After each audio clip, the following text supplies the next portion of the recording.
Um dia recebemos em nossa família a criança tão desejada. Tudo segue o curso esperado, até que começamos a notar sinais e mudanças de comportamento que nos dizem que algo não está bem, não está certo. A partir de então, começamos a investigar, sabendo que este é um caminho sem volta. Olá, eu sou Eliana Ferreira, eu sou a mãe do Gabriel, autista, nível de suporte 1, TDAH e superdotação. Gabriel tem 5 anos. Meu nome é Leia Ribeiro, eu sou a mãe do Nicolas, ele tem 3 anos e 5 meses, ele nível de suporte 3, não verbal. Eu sou a Mariana Isabel, eu tenho um irmão de 34 anos, foi recentemente diagnosticado com autismo nível 2 e ainda precisa de alguns diagnósticos e eu estou passando por diagnóstico de autismo e déficit de atenção. Olá, meu nome é Jorge Manzato, eu sou esposo da Patrícia, pai do Murilo, pai do Tiago, do Anthony e da Emily. O Anthony e a Emily com diagnóstico de autismo, o Murilo com diagnóstico de TDAH e o Tiago ainda precisa passar por avaliações aí. Meu nome é Patrícia, eu sou a esposa de Jorge, sou mãe do Murilo, do Tiago, da Emily, do Anthony e fazendo as avaliações deles aí veio meu diagnóstico também de TEA nível de suporte e TDAH. Eu sou a Michele, sou a mãe do Samuel, criança típica, 5 anos, e sou mãe da Sara, TEA nível 3 de suporte não verbal. Eu sou a Karina Anjos, eu tenho um filho que se chama Davi César, ele tem 4 anos, ele é nível de suporte 2. Desde o recebimento do diagnóstico, as mudanças na família, as dificuldades no dia a dia, o medo, o isolamento, as crises, a rigidez, o despreparo da sociedade e o preconceito mostram o transtorno do espectro autista.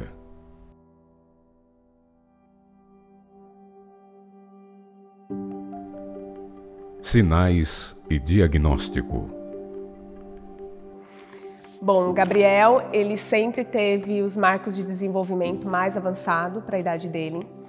E como mãe, eu identificava que tinha alguma coisa diferente com o Gabriel. Gabriel adorava empilhar as coisas, Gabriel começou a falar muito cedo.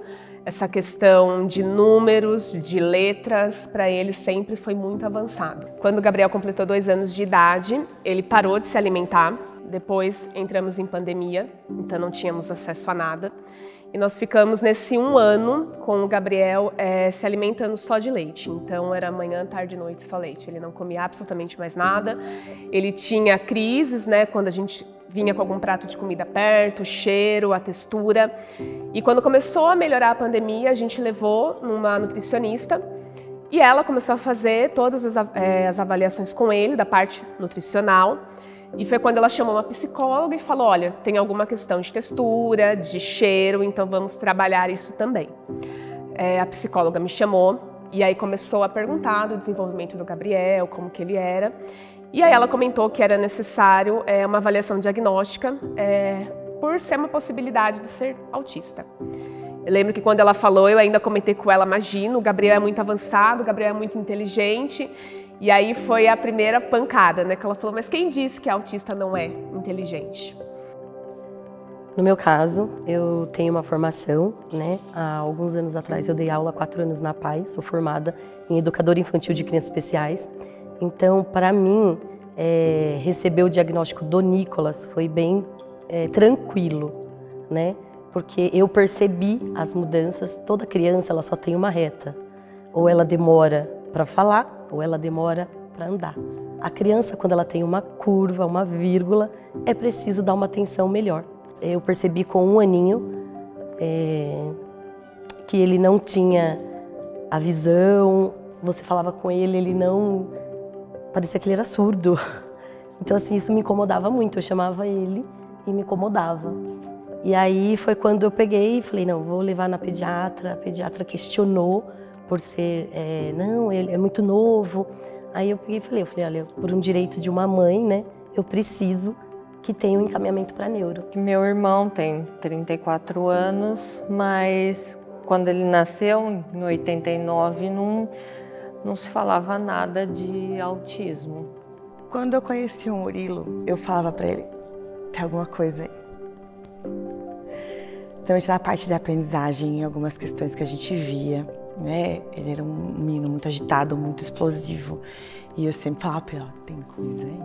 A gente vai achar um dia, tem alguma coisa aí por trás que vai explicar o porquê dessa dificuldade, o porquê dessa falta de concentração, dessa até falta de paciência em lidar com algumas situações. Agora, do Anthony, eu falo que se eu tivesse a quantidade de informações que eu tenho hoje, ele não teria sofrido tanto como ele sofreu. Eu fui uma mãe que eu trabalhei na escola onde ele estudava, então eu escutava que ele era assim por causa de falta de limite. Eu escutava todo absurdo que uma mãe pode escutar de uma escola, que a gente sabe que cada uma de nós já escutou alguma coisa ou vai escutar alguma coisa, infelizmente. Só que em casa eu sabia o que eu passava com ele, né? Desde quando ele era bebê, eu sabia que tinha alguma coisa ali que me dizia que não era normal. O parâmetro que eu tinha era o Thiago. E o Thiago sempre foi muito quieto, sempre foi muito tranquilo, muito calmo. E o Anthony já não. Ele tinha o jeito dele de pedir as coisas, de exigir aquilo naquele momento, naquela hora, sem o esperar. Ele tinha as birras, que a gente sabe que eram crises, ele tinha os momentos dele, as dificuldades da parte alimentar, era conhecendo os alimentos e de repente um dia eu só como arroz e feijão e daqui um mês eu vou voltar a comer a carne, mas eu quero comer só a carne, eu não quero comer mais nada. E passar 2 meses comendo só carne. Aí descobri um legume, eu vou comer aquele legume repetidamente, aquele legume daquele jeito por um tempo gigantesco, e aí vai indo. Não tem como falar do diagnóstico da Sara sem antes citar o Samuel. Eu falo que eu consegui realizar todos os meus sonhos, mas o de mãe eu queria muito realizar. E a informação que eu tinha é que eu não ia conseguir ter filhos. Eu pudesse fazer o tratamento que fosse, eu não ia conseguir ter filhos. O Samuel é uma criança, veio super saudável, né? Uma criança típica. O Samuel ele não possui autismo. E a Sara, os primeiros meses, ela respondeu super bem todos os comandos. Ela falava as primeiras palavrinhas, o vovô era bobô, bobó, au, au, mamãe, papai, tio. Começou a andar normalmente, igual o Samuel, 1 ano e 1 mês. Então, querendo ou não, a gente compara com o primeiro filho. Tá tudo sob controle, né? É. E eu lembro que no momento final da minha caminhada com as Forças Armadas, eu já estava suspeitando de alguns comportamentos inadequados que a Sara estava tendo, porque do nada, todas as palavrinhas que a Sara falava, ela parou de falar, ela não falava nada. Ela amava correr riscos, então ela ficava de ponta cabeça na escada, minha casa é um sobrado, então ela ficava de ponta cabeça na escada, ela se pendurava nos parapetos da minha casa. E meu marido até brigava muito comigo, porque ele falava, ô senhora Google, para de ficar procurando doença. Porque é isso que as pessoas acham, que a gente está procurando doença para o filho. E todo mundo me criticando, para de procurar doença onde não tem. A Sara é uma criança saudável, a Sara está em fase ainda de absorção, a Sara não está falando, mas vai ter o tempo dela, espera o tempo dela, para de ser ansiosa. Era tudo isso que eu ouvi, mas eu não desisti. Eu passei por um processo de saúde muito sério. E aí me vi gestante. Aí eu falei, bom, vamos aprender o que é. E aí eu peguei aquela cartilha do SUS, li aquilo, prestei atenção nos marcos. Passou-se 1 ano, o Davi fez uma boa alimentação, uma boa introdução, tudo seguiu ali, mas ele nunca atendia pelo nome. Nunca. E eu falei, bom, vamos fazer a audiometria. Limpa, ok. Então, comecei a observar, né? Aí eu olhei a cartilha e falei, tem uma coisa diferente aqui. Aí, ok. Aí, doutora, pediatra, olha, tá diferente. Mãe, estamos vivendo a pandemia. Bebê pandêmico. Ok. Ele não se relacionava com as crianças, era diferente. Ele se isolava e ia para aquele canto. Aí começou, tudo que era colorido, ele gostava. Números, cores, inglês, russo. Eu falava, mas como assim? Ele não faz uma coisa simples, sozinho, aquilo que é natural. E ele está fazendo mais difícil. Não, tá errado. Falei, bom, cansei de ser taxada como louca, querer trazer diagnóstico, você é uma mãe ansiosa, você passou por seus problemas, então você é uma pessoa ansiosa, você está transferindo isso para o seu filho. Então cansei de ouvir essa parte, vou para os especialistas. Eu comecei a marcar sozinha. O início das avaliações. Eu me recordo que eu demorei 3 meses para iniciar as avaliações, porque eu coloquei na minha cabeça que a hora que eu começasse eu não poderia mais parar, e ali iniciaria uma jornada. Que nós estamos falando num distúrbio do neurodesenvolvimento, ou seja, um problema crônico, o qual essa criança vai precisar muitas vezes de um suporte ao longo da sua vida, né? Nós não estamos falando de uma doença onde a gente vai fazer um tratamento e obter a cura imediatamente. Nós estamos falando de um tratamento onde a gente vai dar maiores condições para essa criança, esse futuro adolescente, esse futuro adulto, a se autoconhecer, né, seus limites, as suas condições, e também assim a treinar, né, habilidades para que eles possam criar uma autonomia maior e viver com uma qualidade de vida dentro da sociedade. Minha mãe foi muito atrás disso daí. A maioria dos médicos falava que não era, que era totalmente outra coisa. Só que na época, mesmo ele passando com psicólogo e tudo mais, não teve a melhora que eu vejo que existe hoje em dia. Hoje muita gente questiona também, né? Nossa, o número de autistas vem aumentando drasticamente, né? Então, na realidade, isso é multifatorial. Um dos fatores importantes, né, a deixar claro é exatamente o diagnóstico, né? Então, hoje a gente tem ferramentas, né, que são muitas vezes testes, que a gente chama de testes neuropsicológicos, que conseguem fazer essa detecção muito mais precocemente do que antigamente, né? Que é o caso, né, de hoje muitos adultos sendo diagnosticados por conta disso, né? Há anos atrás isso não acontecia. Aí, por conta das questões escolares, a gente levou para fazer a avaliação e saiu o laudo dele de TDAH e TOD. Eu suspeitava que tinha alguma coisa por trás ainda, que não estava claro o suficiente para mim, tudo que tinha ficado por ali. O fechamento diagnóstico tem que ter essas 3 características: interação social, comunicação e comportamento, tá? O TEA ele é dividido em 3 níveis. Então a gente tem o nível 1, nível 2 e nível 3. Esses níveis de suporte, o próprio nome já diz, né? Então, quanto essa criança precisa de um suporte, muitas vezes de terceiros, né? Seja da sua família, de um cuidador, de um professor, enfim. E aí veio a primeira crise de asma, que é onde é muito difícil. Como que você... Hoje nós estamos aqui sabendo que ele tem o diagnóstico, mas como você coloca uma máscara para fazer inalação, sendo que tem todas as questões sensoriais? Impossível. E aí é que ele não conseguia sair das crises. E aí a pneumologista um dia pediu para que nós fôssemos na consulta sem ele. Eu falei, impossível, ele não fica com ninguém, ele não consegue. Os familiares queriam chegar, ele corria, não aceitava o abraço, não aceitava o contato. E era tudo diferente. Ele fez aqueles marcos principais, mas de uma forma diferente que todos os médicos falaram, não, tá tudo bem, é bebê pandêmico. E aí essa pneumologista falou, tudo bem. Então eu vou chamar todas as médicas desse núcleo e eu estou agendando uma avaliação com todas. Nós vamos fazer uma avaliação multidisciplinar aqui, para que possamos dar base para os próximos médicos pararem de desacreditar. Porque existe uma idade de 0 a 3 anos, que é uma idade em que os neurônios estão muito acelerados e fazendo muitas conexões para o aprendizado. Essa idade é crucial para que a gente consiga fazer intervenção e tenha maior desenvolvimento. É muito importante também atuar nessa criança o quanto antes para que as características do autismo não se solidifiquem.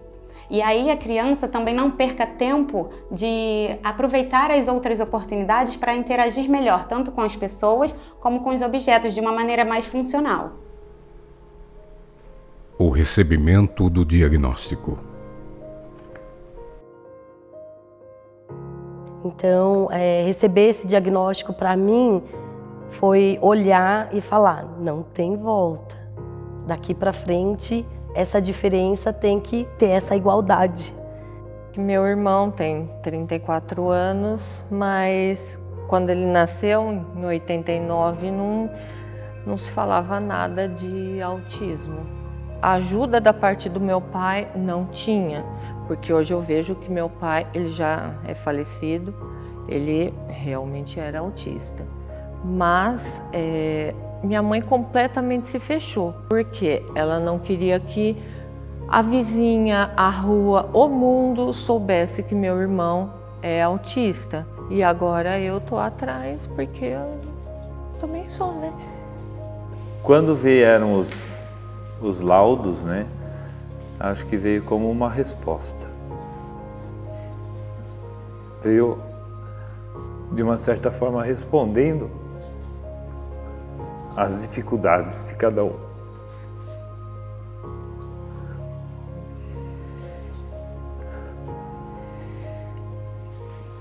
No caso do Murilo, que é só TEA e deve ter mais alguma coisinha, todos os problemas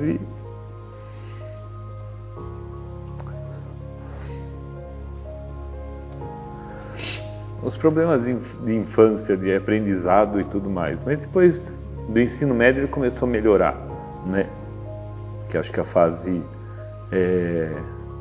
pré-adolescência acaba sendo pior, né?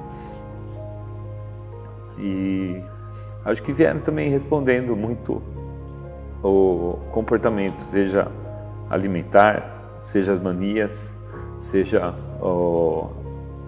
aquela teimosia, né? Que a gente fala teimosia, mas não é a rigidez do comportamento. O diagnóstico do TEA precisa de uma equipe multi, principalmente voltado da parte do neuropediatra e a avaliação neuropsicológica. Na avaliação neuropsicológica a gente tem escalas, a gente tem testes, onde aí a gente acaba dando uma hipótese diagnóstica, mas quem fecha o diagnóstico mesmo é o neuropediatra. E aí foi que ele começou, agora, ano passado, no meio do ano, depois de sofrer algumas crises de bullying na escola, a gente teve o Anthony dando muitos passos para trás. De tudo que a gente conhecia como o jeitinho dele, né? Que é o jeitinho dele. Ele começou a ter crise, muita crise de choro. Não se tornou autolesivo, mas ele já havia tido crises autolesivas no passado, de se arranhar por conta de pressão de estudo, de não conseguir fazer as coisas, talvez do jeito que a gente colocava expectativa, porque a gente, quando tem um filho, a gente cria muita expectativa em cima desse filho. É isso que nos trava muitas vezes de aceitar um diagnóstico, a expectativa que a gente põe em cima do filho da gente. E aí, depois de várias sessões, várias idas ao neuro, a gente teve o diagnóstico dele, né, como nível 1 de suporte, o TDAH combinado, né, que é hiperativo, impulsivo e desatento, e o TOD que continuou. TOD é o transtorno opositor desafiador, está voltada mais para uma questão comportamental, tem a questão de comportamento negativo, hostil, né, agressividade, e geralmente a criança ela sempre tem uma dificuldade com pessoas de autoridade, mas para a gente ter o fechamento de TOD tem que ter uma persistência desse comportamento. E ele começou a terapia faz pouco tempo, e justamente levando ele atrás de tudo isso, eu sempre com a Emily junto, e aí a gente resolveu fazer o psicodiagnóstico dela também. Quando veio o diagnóstico da Emily, a gente ficou meio passado, porque a gente achou que era só um TDAH. E aí, depois da terceira consulta com a neuro, ela chegou e falou, não, eu vou bater uma tela porque quem tá sofrendo é ela, mãe, você não tá sofrendo. Quem tá sofrendo é ela. É ela que tem as crises, que as pessoas dão risada quando ela tem crise. Então vamos cuidar a partir de agora, para não piorar. O diagnóstico em menina é mais difícil de ser feito, ou é feito muito jovem, quando a criança é um nível 3 de suporte, ou nível 2, por exemplo, mas quando é um nível 1 de suporte, às vezes vai fazer lá na adolescência ou até na fase adulta, porque a menina vai se moldando, né, com as dificuldades, mas ela vai levando, então acaba não se fazendo esse diagnóstico.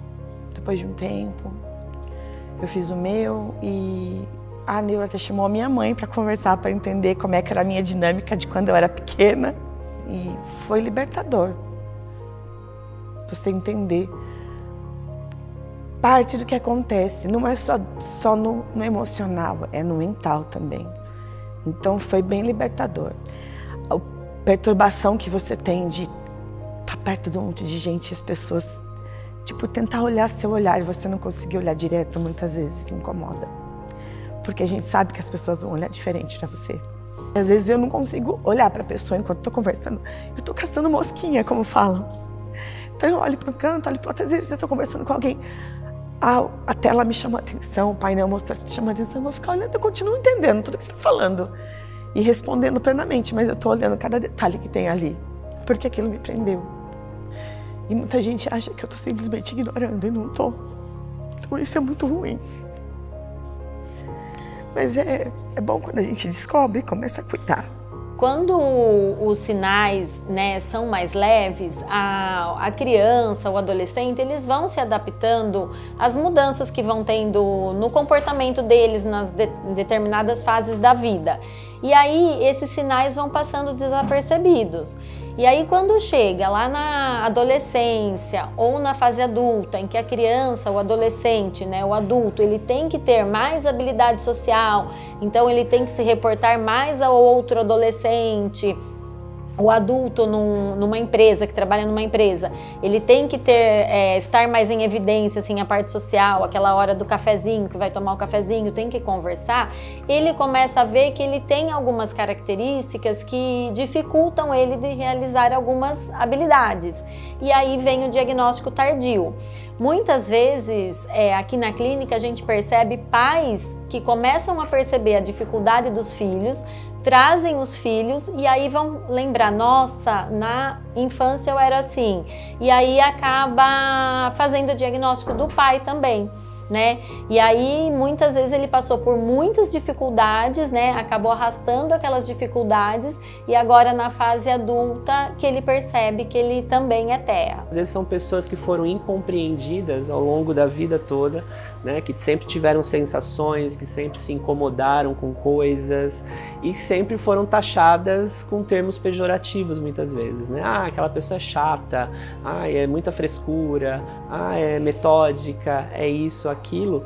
E a partir do momento que você começa essa investigação e quando esse laudo é fechado, mesmo na fase adulta, começar, nossa, um autoentendimento, né? Que até então ela não tinha. Quando eu soube de fato que ela era TEA, né? Inclusive o nível 3 de suporte, meu mundo caiu.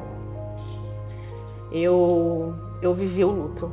Então o nível 1 é aquela criança e adolescente, enfim, adulto, que tem limites menores, vamos dizer assim. Então é uma criança que pode ser inserida na sociedade de uma forma muito bem participativa, ela vai ganhar uma autonomia muito grande, são crianças que vão ter um desenvolvimento dentro da academia interessante, podem ter formações, terem profissões e seguir de uma forma bastante independente.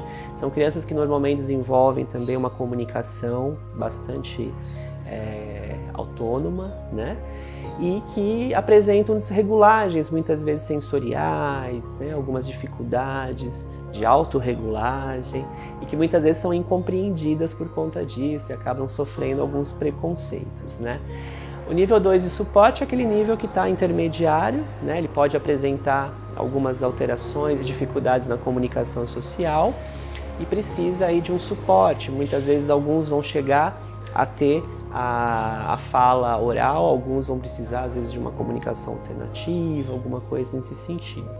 Bom, o nível de suporte 3 é o nível, vamos chamar assim, de mais grave, né, que vai precisar de um suporte maior. Então são crianças que muitas vezes não desenvolvem a comunicação falada, né, vão precisar de um suporte alternativo de fala. São crianças que apresentam bastante movimentos estereotipados, né, dificuldades muitas vezes também na parte motora, certo? E na parte também intelectual. Então são crianças que talvez não cheguem, por exemplo, a se formar numa faculdade.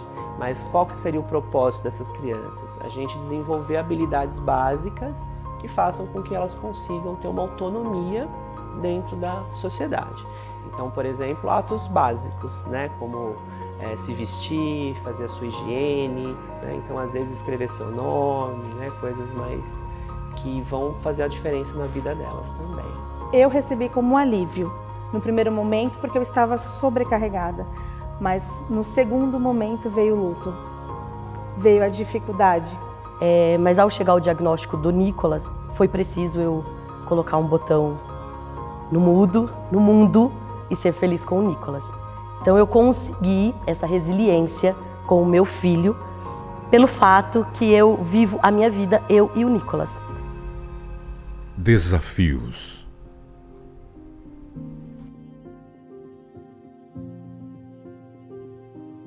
Eu sempre fui uma pessoa muito agitada e eu achava que saindo das Forças Armadas eu ia conseguir aqui fora o melhor emprego, eu ia conseguir dar uma vida muito boa em questão de estabilidade para minha família. E aí eu pensava assim, o que eu vou fazer agora? Como é que eu vou trabalhar? Então assim, foi muito desafiador. Mas você, apesar de todo o diagnóstico, você tira forças de onde não tem, né? E vai à luta. E vai à luta por eles. Eu passei por um processo de saúde muito sério e aí me vi gestante. E eu querendo mostrar para todo mundo, não, tá tudo bem, e não estava bem. E o Davi quebrou o braço. Bebê. E a gente demorou para entender que o braço dele estava quebrado. E aí quando eu cheguei no local de ortopedia, eu não tinha um laudo em mãos. E eu explicava, olha, nós estamos investigando o autismo, eu preciso que tenha manejos com ele. Eu já estava cansada, eu já não conseguia mais falar de uma forma calma, eu já era desespero, então eu atropelava as minhas próprias palavras. E aí vieram 5 pessoas em cima e ele começou a passar muito mal, muito mal, muito mal. E eu falando, filho, fica calmo, e eu não conseguia passar calma de jeito nenhum. E aí eles falando assim, mas você tem um laudo? Se você não tem um laudo, então ele não é autista. Pronto. Foi ali que eu falei, não, tá doendo, o luto tá doendo, tá machucando, mas você precisa fazer alguma coisa com isso. Você precisa fazer o mundo entender. E aí eu comecei uma outra jornada, que era ter mais paciência com o mundo à minha volta, para que as pessoas pudessem entender, aceitar ele. Então, o diagnóstico foi resposta, foi luto, foi dor, foi dificuldade. E como muitas mulheres fazem, a gente coloca uma máscara e fala que está tudo bem. E sorri e vamos. E não estava tudo bem. Doeu, dói. E hoje eu estou cuidando dessa fragilidade. Porque roubou a minha identidade. Foi muito difícil. Mas estamos aqui para fazer diferente. Eu tenho muita dificuldade, eu e o Gabriel, muitas dificuldades com essas questões de rigidez cognitiva, seletividade alimentar e o diagnóstico de superdotação. Eu acho que dos 3, a seletividade alimentar no início foi o que me deixou muito desestabilizada, porque o Gabriel era uma criança que comia, a gente fazia todos os métodos possíveis e impossíveis, BLW, de papinha, aquilo, e ele se alimentava super bem. E da noite para o dia ele parou de se alimentar e só o leite era uma coisa que ele não bebia. Então veio aquela culpa da mãe de tirar a criança do peito, de insistir com o leite, e ele não bebia, e eu, como assim uma criança não bebe leite? E depois ver aquele looping, né? Aquela coisa de 1 ano, só leite, aquilo para mim foi massacrante. Grande parte das crianças que estão dentro do espectro apresentam a seletividade alimentar. Ela pode ser tanto de origem comportamental, como uma rigidez cognitiva, que a gente consegue trabalhar dentro da análise do comportamento, mas ela também pode ser sensorial. E daí são formas diferentes de serem trabalhadas. Tomar café para ela da manhã é muito complicado, porque ela não gosta de se alimentar de manhã e às vezes ela fica sem comer na escola. Agora que ela está começando a comer arroz e feijão na escola. Agora, depois de anos de escola sem comer nada. Isso porque quando era bebê ela comia de tudo. Depois de 1 ano, o Gabriel ele voltou a comer alguns alimentos, Mas hoje, assim, a preferência do Gabriel é por alimentos amarelos, né? Então ele come muita massa, o que desencadeia outros problemas de saúde. Então uma coisa puxa a outra, né? Mas o Gabriel, ele, por exemplo, não come arroz, não come feijão, não come carne, não come legumes, não come verdura. Então é muito difícil você lidar o dia a dia com uma criança assim. O cheiro incomoda ele, a textura incomoda ele, colocar no prato incomoda ele. Aí entra a segunda questão, a rigidez cognitiva, que hoje, para mim, eu acho que é o maior desafio. Porque quando eu recebi o diagnóstico do Gabriel e que eu comecei a perceber essa questão da rigidez cognitiva, eu comecei a ter questões internas comigo, porque eu me via no Gabriel. Então, essa questão de que ele é muito irritadiço, eu também sou. Essa questão de que ele queria as coisas do jeito dele, eu também queria do meu. Qualquer coisa que ele erra, ele fica extremamente irritado, ele entra e desencadeia uma crise, ele fica nervoso. E eu também tenho isso comigo, então a convivência com o Gabriel, uma criança com rigidez cognitiva e um adulto com rigidez cognitiva, é muito difícil, porque às vezes eu tenho que falar para mim mesma, Eliana, a criança é ele, você é adulta, calma, respira. Então, às vezes eu preciso me tirar de cena para respirar, para retomar. Às vezes tem essa explosão por conta da rigidez cognitiva. Então, assim, tudo, eu brinco que é como se eu vivesse numa bomba relógio, né? Crianças, adolescentes, adultos, todos eles que têm TEA, eles apresentam muito essa rigidez cognitiva, que é a dificuldade com a mudança no geral. Pode trazer choros, pode trazer birras, ela pode não lidar bem no seu dia porque foi quebrado aquela rotina, aquele momento que ela já estava acostumada. A rigidez na fase adulta, ela aparece da mesma maneira que na fase infantil. É sempre na quebra de rotina, é sempre na quebra naquilo que ela tem de expectativa para aquele dia, para aquele momento, para aquilo que ela já trabalhou, aquilo que ela sempre esperava fazer naquele momento.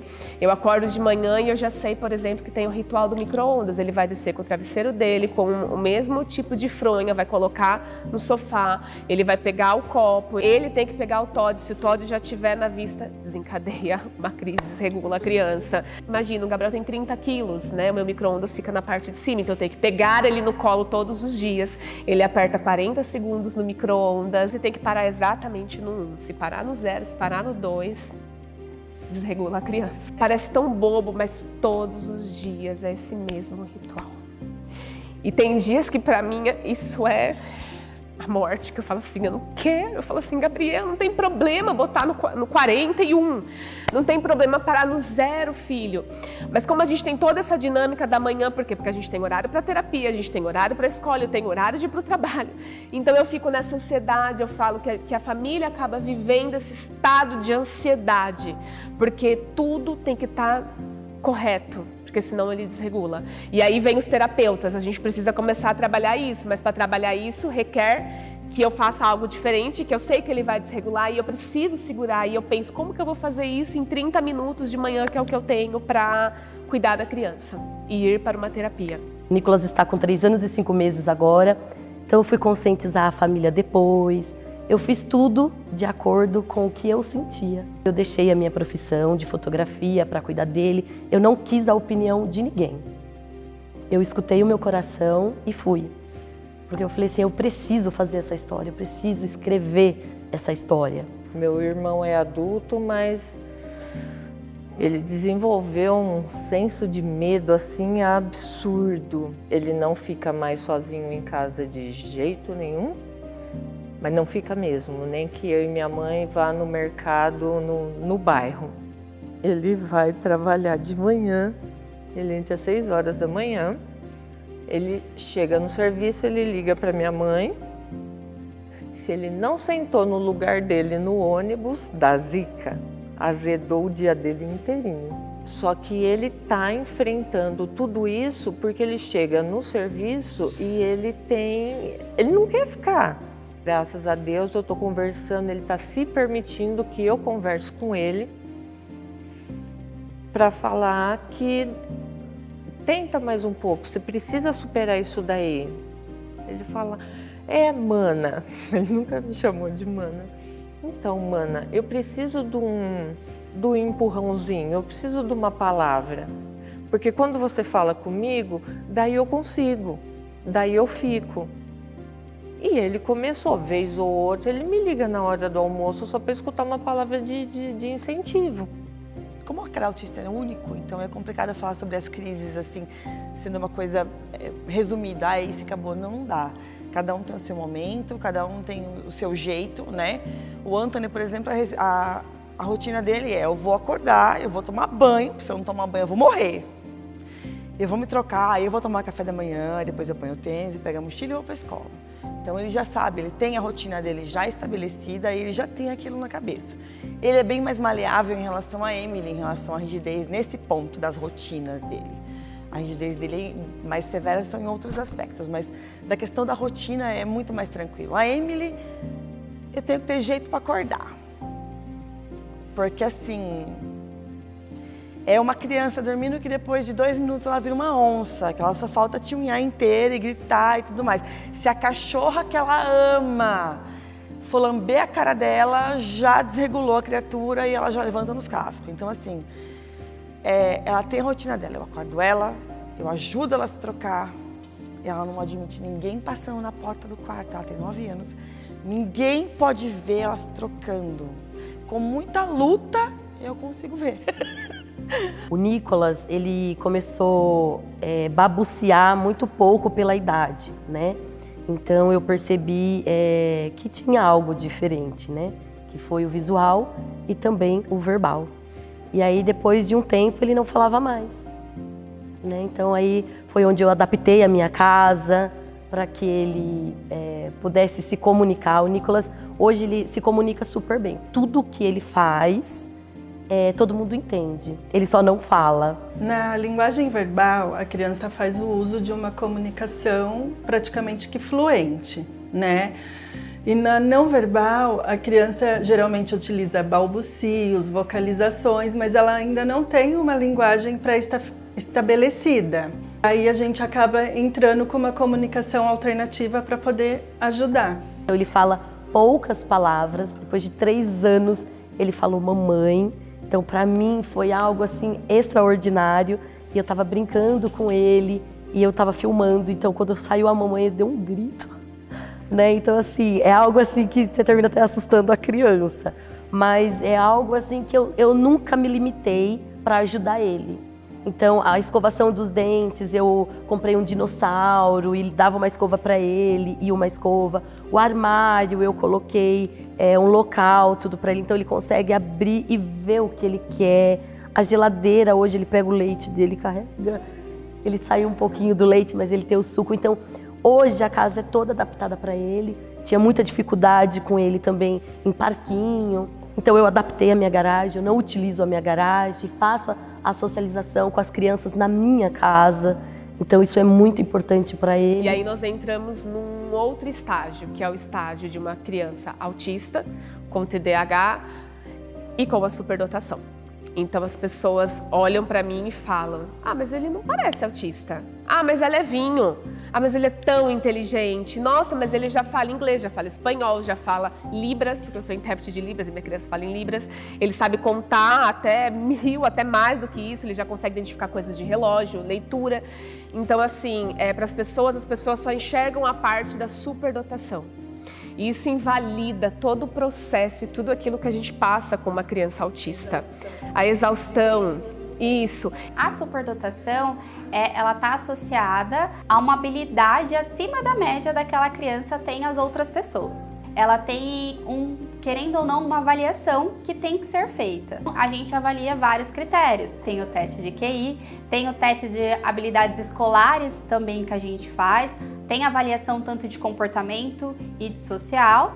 Disso tudo sempre tem que ter uma avaliação e tem que estar dentro dos critérios também do DSM. E eu tenho a minha rotina, mas assim, a minha rotina se enquadra na rotina deles. Se alguma coisa vai ser feita diferente, eu me desregulo.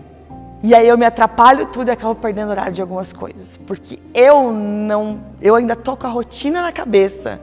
E aí ter que mudar alguma coisa para mim é muito difícil isso. Ter que alterar a rotina que eu estabeleci para que as coisas funcionem plenamente de manhã até o momento que eu vou trabalhar. Mas as crises em casa são lidadas assim. O Anthony tem um jeito dele de lidar com crise. Então, às vezes, ele simplesmente vai para a cama e ele deita, ele chora até cansar e dorme. E acorda pleno que parece que não aconteceu nada. O universo estava caindo, foi embora, acabou. Tá tudo no seu devido lugar, ele acorda pleno como se nada tivesse acontecido. Às vezes entendendo que o errado foi ele, essa é a parte boa. E aí onde ele vem atrás, ele pede desculpas, mas ele tem que ter esse tempo de maturação. Ele tem que ter o tempo dele. A Emily não, a Emily já chora muito, já grita, ela já se auto-lesionou, ela bate muito na cabeça, então ela bate, ela deita no chão, ela se joga no chão e começa a se debater. A minha mãe presenciou crises dela há pouco tempo por conta de uma conta de matemática que ela errou no dever de casa. Existia uma Michele antes do diagnóstico e pós-diagnóstico. Não que eu soubesse que isso ia acontecer, porque quando veio o diagnóstico eu achei que eu ia levar de uma maneira muito mais tranquila. Quem conhece a Michele sabe o quanto eu gosto de me comunicar, de conversar, sentar, brincar, mas quando eu estou com a Sara não dá. E os amigos próximos, até algumas pessoas da própria família, não tinham essa visão, né? Então, às vezes, acha que você não está bem, ou acha que, de repente, você mudou. Na verdade, a mãe que está com a Sara no momento, eu preciso ficar de olho da minha filha, porque ela ainda gosta de correr perigos, né? Ela não para um minuto para uma pipoquinha. Então, assim, eu não consigo socializar. Para a gente ter paz, até eu digo assim, paz até em questão de qualquer tipo de comentários que possam nos machucar, a gente se priva até de sair. Por quê? Porque eu preferi ter paz com a minha filha dentro de casa. E isso me dói muito hoje, porque eu sinto assim que são poucos que procuram para saber se eu estou bem, como estão as coisas, né? Hoje a gente acaba se privando de muita coisa, mas a gente tem o Samuel, né? Então a gente tenta, de vez em quando, um fica em casa e outro sai com o Samuel. Mas sair em família, a gente, por enquanto, não sai ainda com muita frequência. Porque quando você precisa evitar uma crise, como que essa crise acontece? O que é a crise? O que é isso? Eu também não sabia. O que fazer para evitar? Disposição, vitalidade, energia, que é o que a gente perde quando a gente recebe.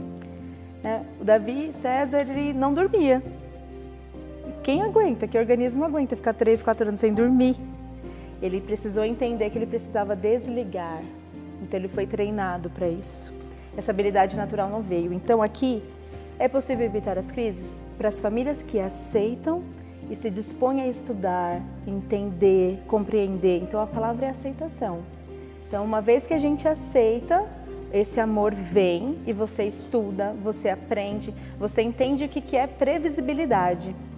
Você até entende o que é o respeito na etimologia da palavra. Não o respeito, eu estou te respeitando, você tá no... Não, é aquele que você ama, que você se sobrepõe, é aquele que você abdica totalmente do seu para fazer o de alguém, para que esse alguém possa ser um indivíduo na sociedade, plenamente capaz, sabendo que essa aceitação também tem que vir de fora. Então, a previsibilidade é estudar, é entender. Nós todos, como indivíduos, somos diferentes. E eles também. Então é impossível você não buscar entender para amar. Então foi isso que nós fizemos. Que as crises, a rigidez cognitiva, ela é exaustiva. Não tem um ser que consiga todos os dias estar bem com isso. Desestabiliza a gente, né? Existe muita, mas muita vontade e amor de fazer isso acontecer. Porque você fica tentando prever o que vai acontecer, ninguém consegue isso. E a gente tem que buscar isso para poder anteceder a crise. Opa, muito som, muito cheiro, muita iluminação. Essas crianças estão muito agitadas, ele não vai conseguir entrar, vai desencadear. Então a aceitação aqui é o que faz a gente ajudar eles na crise, com toda certeza, não tenho dúvida. E a previsibilidade que a gente aprende, a gente começa a fazer, né? Caminhos diferentes em estruturação de família. Anthony e Tiago são um grude.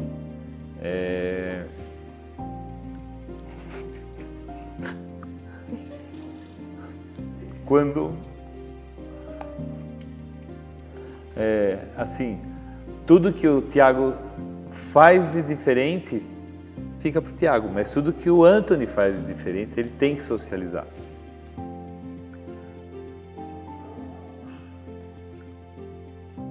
E assim, é até bonito de ver. Os dois estão sempre no mesmo quarto, porque moram, dividem o quarto, né? Estão sempre juntos. Os dois são grude mesmo, um é a sombra do outro. O preconceito. E ver o meu filho, uma criança autista, dizer para mim as coisas que ele escuta das outras crianças pelo comportamento que ele tem, ou que determinado amigo bate nele, ou no final do dia, quando eu estou desgastada, que quando eu não suporto mais, eu acabo chorando na frente dele, e ele vem e ele me acolhe. Então ele faz carinho, ele me beija, ele me abraça, ele fala, mamãe, tá tudo bem.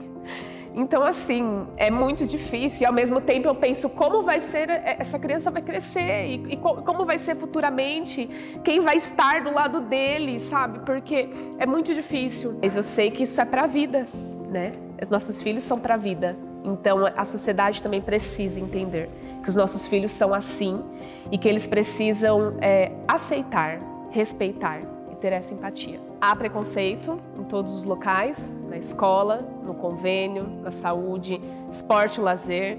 Acredito que todos os movimentos que a gente possa fazer de informação é importante, seja quanto pais, quanto familiares, quanto escola, quanto saúde. Nós vemos hoje os nossos filhos sofrendo bullying, sofrendo preconceitos, então acredito que a informação ainda é o melhor caminho. Estamos preparados para isso? Acredito que ainda não estamos preparados, mas que é possível. Se a pessoa desejar, então começa individualmente, né? Começa comigo, a empatia, o respeito, passa pela família até atingir a sociedade. Então é possível. Empatia e respeito é possível. E entrando no seu assunto, eu tenho algo para te dizer, que se houvesse mais empatia, isso aqui não era necessário. Esse cordão aqui, ó, que mostra a criança quando é autista, a criança quando tem um transtorno de espectro autismo. Se tivesse mais empatia, não era mais necessário usar isso daqui. Então, por favor, gente, se vocês verem esse cordão, tenha mais empatia. Só isso que nós pedimos. A rede de apoio sempre vai ser importante em qualquer situação atípica, né? Todas as famílias enfrentam seus desafios, seja o PCD, o surdo, a síndrome de Down, as famílias STEA. Então, esse apoio é sempre a informação. A informação é o melhor caminho, ela quebra barreiras e a informação é algo que minha mãe sempre disse, é a única coisa que ninguém vai levar de você. Então, pode passar o que for, a informação estando com você, você consegue replicar, você consegue ajudar, você consegue ter empatia. E o que a gente quer é a nossa família acolher, porque é duro, é difícil, é dolorido. Por vezes a gente tira isso de letra, mas tem dias que a gente não tira de letra. Tem dia que a gente está machucado, a gente está fragilizado, a gente quer que o mundo pare só para alguém vir dar um abraço, mas sem aquele abraço com acusação. Aí você deveria ter feito assim, eu tô cansada, eu ando numa curva diferente da sua, por favor, só me abraça. Então esse acolhimento dos familiares é isso, é ter a informação, é parar um pouquinho o que você está fazendo. Como eu posso ajudar com seu filho? Me ensina que eu vou dar 5 minutos para você poder usar o banheiro com tranquilidade, para você poder seguir, comer, tomar seu banho, tomar o banho. A maternidade, ela tira isso, mas ela devolve para algumas mulheres, para nós não. E os nossos familiares pode sim, tem essa capacidade de fazer. E o que a gente vê é a evasão dos familiares, dos amigos, da sociedade. Esse diagnóstico ele não é o fim de nada, na verdade ele é um novo começo, né? Eu acho que, claro, todo mundo idealiza, né, um filho típico, certo? Mas hoje a gente vive uma sociedade neurodivergente, ou seja, né, a gente tem que ter um olhar individual e entender que o autismo não é uma sentença para aquela criança, né? Simplesmente a gente vai ter que mudar um pouquinho os rumos, os projetos, as ideias que a gente teve, né? Desde, sei lá, da ideia da gravidez, enfim. Mas hoje, com o suporte terapêutico, essas crianças conseguem ter uma vida muito bacana, né? Porque qual que é o produto final? Qualidade de vida, né? A gente quer que essas crianças sejam felizes e inseridas na sociedade. Eu tive um aborto espontâneo pela ciência, né? Pela questão humana. Eu não poderia ter filhos, então eu entendo que o Gabriel era para nascer, era para ser meu filho. Eu entendo que isso é um propósito de vida, uma missão, e o Gabriel ele faz parte desse propósito. Então eu não faria nada diferente. Eu trabalharia a previsibilidade das pessoas que estão fora da minha casa, porque o problema do autismo não é o autista, são as pessoas. E quando a gente descobre a maternidade, a gente tem idealizações para ela. Foi duro ter que enterrar essa idealização.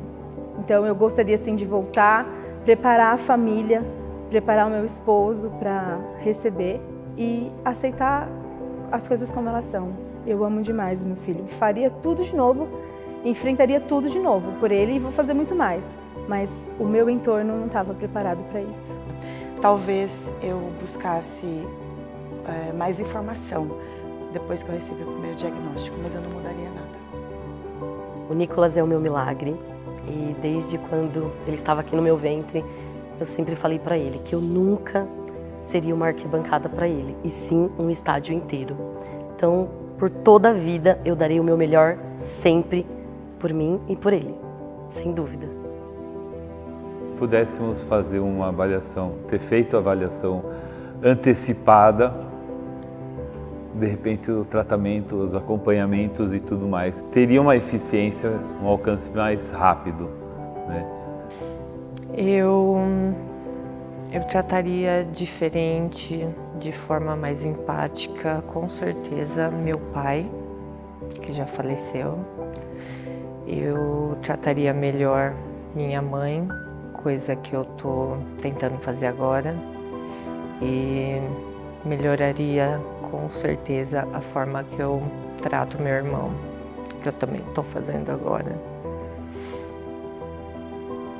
Principal, que as pessoas busquem mais informação, conheçam mais, porque o autismo não é um bicho de 7 cabeças, o autismo não é uma doença. Então conheça, respeite e inclua. Inclusão, 1000%, 1000% de todos os lados, de todas as formas, de todos os cantos da Terra. E não é inclusão só para o TEA, não. É inclusão para toda pessoa diferente. O futuro tem que ser inclusivo. Busque informação. TEA é só uma pontinha de toda a neurodivergência que tem, que precisa de aceitação. Eu espero mais amor, mais respeito e principalmente menos julgamentos. Deixem as mães, os pais, as famílias criarem em paz os seus filhos, para que a gente consiga desempenhar, estruturar e buscar tudo aquilo que eles precisam. Então, amor, respeito e menos julgamento. Que as pessoas possam não ter um olhar diferente para os nossos filhos e nem tampouco para nós. Mas que as pessoas entendam o autismo, que autismo não é doença, mas que tenham mais empatia pelas pessoas, por quem tem autismo, por quem é pai, familiar.